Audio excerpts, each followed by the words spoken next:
Human beings almost always interpret suffering personally.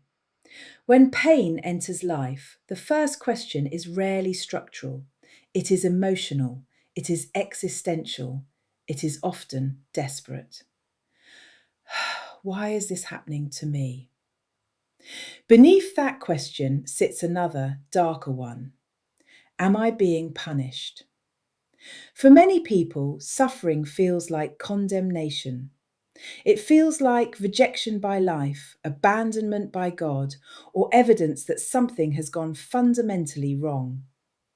Pain appears to accuse, loss appears to shame, delay appears to mock, hardship appears to single us out.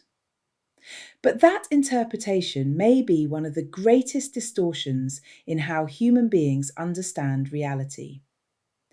If reality operates through absolute order, then suffering cannot be understood properly as random cruelty, nor merely as moral punishment in the simplistic sense people often imagine. It must be understood as part of the communication system of reality itself. That does not mean every form of suffering is deserved in a moral sense. It means suffering functions. It means pain carries information. It means suffering is not always a sentence handed down from above, but often a signal arising from misalignment, limitation, collision, ignorance, corruption, or the unavoidable friction of living inside a structured world. This changes everything. The common religious instinct is to interpret pain as judgment. The common secular instinct is to interpret it as meaningless misfortune. Both are often too shallow. One moralizes too quickly. The other empties suffering of meaning entirely.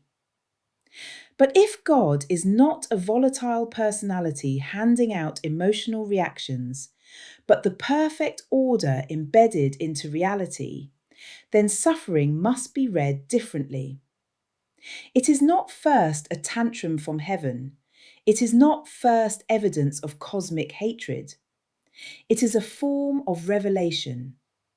It exposes what is unstable, what is false, what is weak, what is ignored, what is unsustainable, what has been violated, and what cannot continue as it is.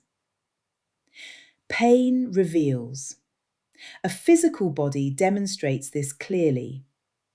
Pain in the body is not the enemy in itself. Pain is the messenger. If a hand touches fire, the pain is not cruelty, it is information. If a bone breaks, pain announces damage. If exhaustion sets in after neglect, the body is not punishing the person out of spite, it is signalling limits, cost, and disorder. The signal may be severe, but its severity is often proportional to the seriousness of what is occurring. Without pain, the body would destroy itself quietly. In that sense, pain is mercy embedded inside structure. The same pattern appears beyond the body. Emotional suffering often reveals attachment, illusion, dependency, self-betrayal, repressed truth, or misplaced identity.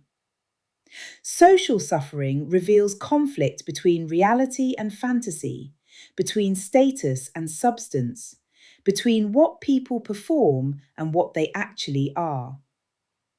Financial suffering may expose lack of discipline, poor timing, structural disadvantage, ignorance, manipulation, or an unsound foundation. Spiritual suffering may reveal a life built on ego, confusion, denial, or worship of what cannot hold. In every case, suffering is not simply an event, it is a disclosure. This is why suffering is so offensive to the ego. Read The Absolute Order of God, Book 1 on Amazon.